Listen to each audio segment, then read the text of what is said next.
Pessoal, então estamos na fase de reconhecimento, ok? Então, o que é a fase de reconhecimento seguindo a nossa apostila? Ela visa identificar os diversos fatores ambientais relacionados ao processo de trabalho. Você imagina aqui um ambiente de trabalho. Estamos aqui com uma lata no meio do caminho, uma extensão jogada esquecida no meio do caminho, uma ferramenta, né? Essa é uma avaliação que vocês podem, de primeira situação, identificar. Nós estamos reconhecendo o ambiente, né? O pé direito, tá certo? Ergonomicamente, se o trabalhador vai precisar de uma escada, ok? Se está presente um agente físico, né? Se tem ruído, se tem pouca iluminação, se é uma área que está com uma... por exemplo, se imagina que nesse chão tivesse cheio d'água, né? Então é uma outra condição de risco físico. Se os agentes químicos, que é a tinta, né, uma graxa, por exemplo, estivesse destampada, esse ambiente aqui com pouca ventilação estaria impregnado com esse cheiro, mau cheiro de produto químico. Então estaria uma condição insalubre, tá certo? E a condição que nós podemos identificar estão presentes no PPRA, né? Nos mapas de risco, tá?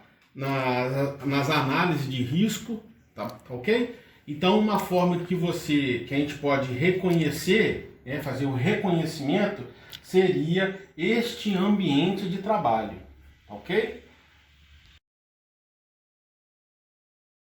Pessoal, então vamos para a fase de avaliação.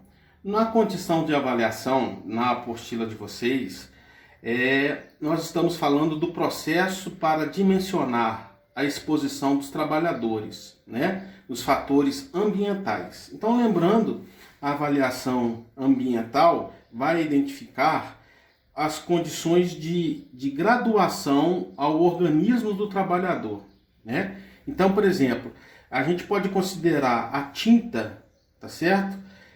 Uma forma de um agente agressor à saúde do trabalhador.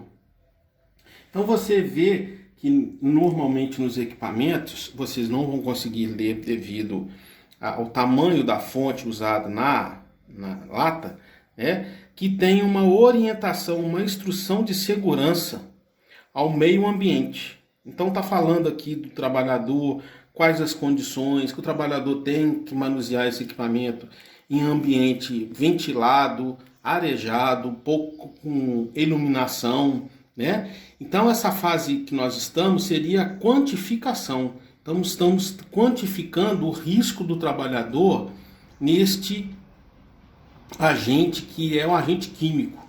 Então, perante a saúde do trabalhador e as medidas que nós podemos diminuir a exposição do trabalhador, usando uma máscara, usando uma luva, para ele não ter contato direto, né, com esses riscos ou com esse agente químico, ok?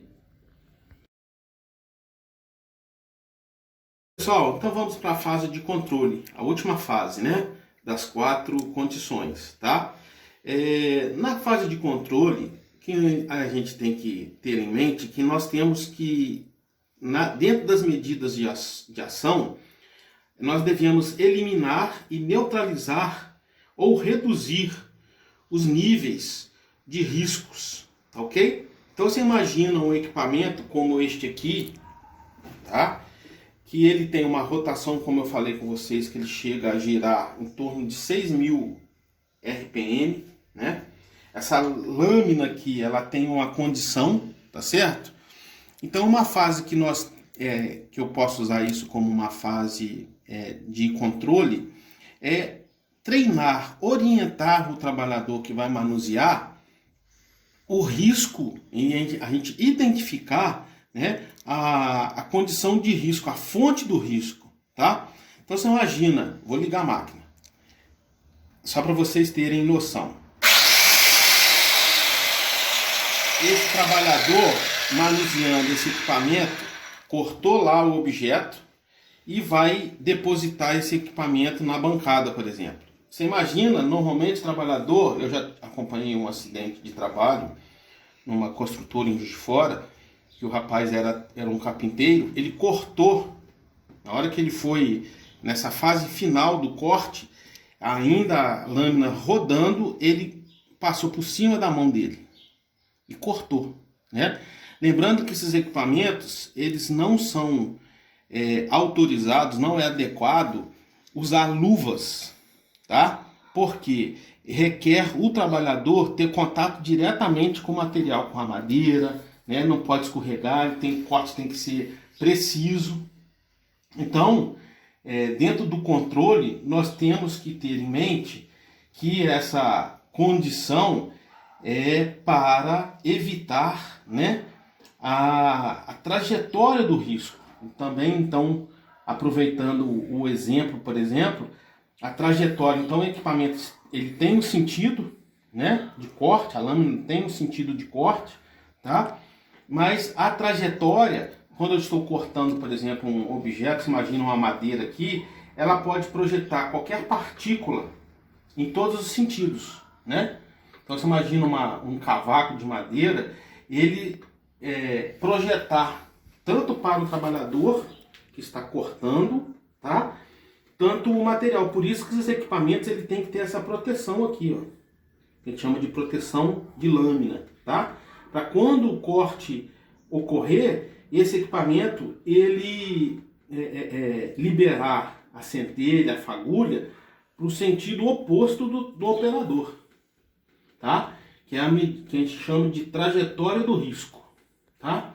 E o controle do receptor, então o operador do trabalhador, ele tem que ser criado uma medida de controle. Qual que é a medida de controle, por exemplo?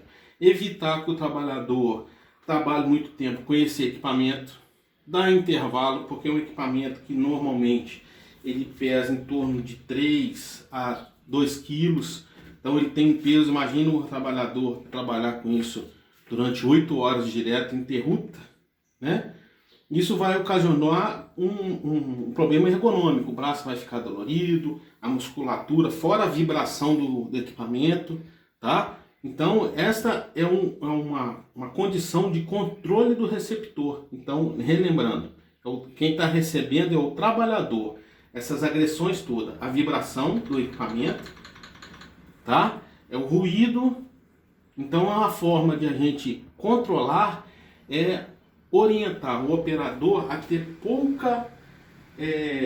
pouco manuseio com esse equipamento. Então, essas fases são importantes a gente relembrar que elas são fases do PPRA.